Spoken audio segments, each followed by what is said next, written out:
Just 24 hours after registration opened, over 10,000 people have signed up online to take experimental vaccines developed in Taiwan.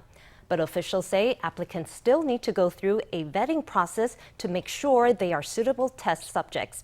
People with chronic illnesses, immune disorders, or respiratory conditions will not be permitted to participate.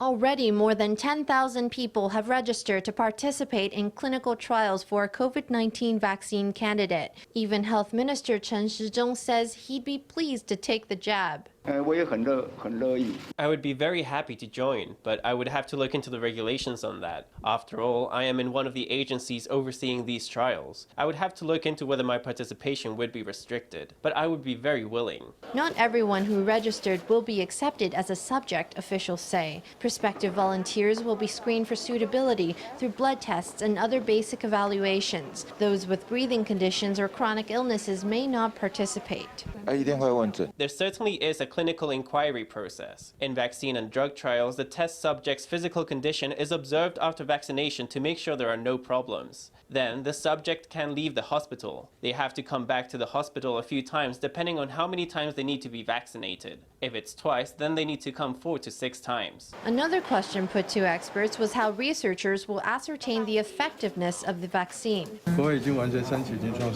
Overseas developers have already completed phase 3 clinical trials. The test subjects who were not infected, their antibody levels served as an important reference point for researchers. If after being injected with the vaccine some subjects become infected, we can see if it had to do with insufficient levels of antibodies. The expert says local vaccine developers can consult phase 3 trials done abroad to determine how high antibody levels have to be to offer protection. The effectiveness and possible adverse effects of Taiwan's vaccine candidates will stay unknown until after phase 2 trials.